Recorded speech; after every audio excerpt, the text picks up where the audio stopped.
Have you seen the trend? You know, Chris Brown released that song Residuals, and there's the Residuals challenge, the remix Residuals challenge. Yeah. So there's been some great ones, man. Like Tank put one out, and that was dope. Saw Mario did one. Mario did one as dope. Yeah. Boys to Men's Sons, one more.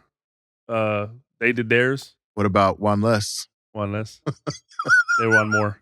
One Ye son. But hey, and it was dope. But did you see the latest? There's the latest one, dude, and it comes straight from behind the bars. The prison joint, Mr. Robert Kelly himself. R. Kelly. So he dropped one over the phone. Collect call. Yeah. And a banger. So everybody feels some type of way when an R. Kelly song comes on, because this dude's talent. You know his range, you know his skill, but at the same time, you know the deed. And so you feel the type of way, right? You feel like, oh man, this dude I can't listen to his music because and it's rough, right? Because for years, I mean, and I know they say, there were signs. There were signs in the lyrics. Signs were always there. Second he stepped out with Aaliyah. Age ain't nothing but a number. Age ain't nothing but a number. As soon as he stepped out with Aaliyah. And then he did the same thing with Sparkle. Yeah, I mean, signs were always there. Either way, I don't want to cut you off. Talented. No, you can. Talented. I mean, it's crazy how good. But he did his from over the phone, and it just solidified the fact that this dude is like, man, still got it. Just an extraordinary talent. It sucks that he is in the position he's in because of the deeds he did. He did it to himself. But golly, man. And we've talked about like the fact that like real R&B is rough to find now. Like it's hard pressed because most people is just straight up auto-tuned or it's like that half sing, half rap. It's not really singing. Yeah. And R. Kelly, Tank, those guys, like they can sing. Yeah. And I'm not even taking away from Chris Brown. He can sing. He's probably one of the most recent artists, mainstream wise, that is out there doing it like that. But like, yeah, I'm hearing more females that are doing R&B than males. Right. Yeah, it's not really too many. I've heard some. I don't even know what the category is, but there's like a drill R&B type of, and it could be a joke, but like type of a couple songs that I heard coming out where it's like they're talking murder, murder, kill, kill, but they're doing it to a Usher beat, singing it all melodic and everything like that. Right. Pretty crazy. Right. I don't know if that's going to take off or not, but hopefully it doesn't.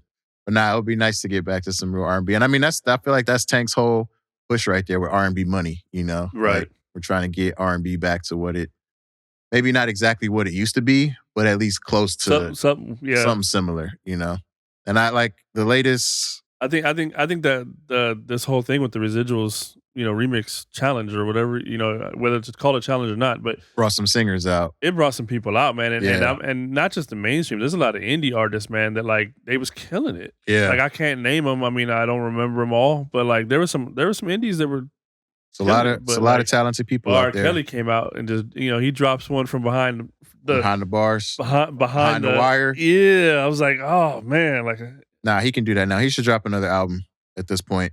Look, I'm with all the events going on in the world today, I'm over holding the people accountable for their actions. Like, apparently there's a difference between the art and the individual. So, right. As an artist, bro is hands down top tier. As an individual, he's done some fucked up shit, but we have a felon as president now. Right. And immigrant who's calling the shots for a lot of government entities. If murderers and killers can be pardoned for doing less, fucking they should pardon R. Kelly. Let this man go. Let him go back to making some music. Maybe R. Kelly is what we need to unite the country again. He can do another. What was that song he did with Celine Dion? Celine Dion. Right. I mean, maybe we need some R. Kelly in our life. Maybe that's what's happening with America right now. We lost R. Kelly and everything's gone to shit. I'm still hearing you repeat Celine Dion in my head. Celine Dion.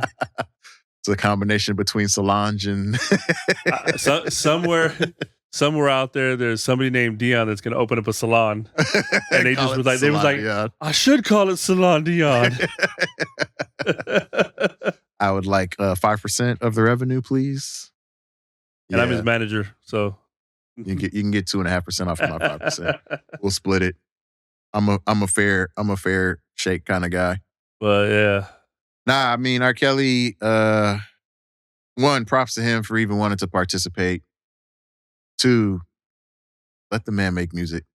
Whatever, and again, like I understand he's got, victims and stuff like that. Like whatever, he should be able I to think his residuals and all that are technically going to the victims straight to anyways, them, right? yeah. So I mean, just make some music, like It's a weird space to be in, but I mean, he should be able to recoup,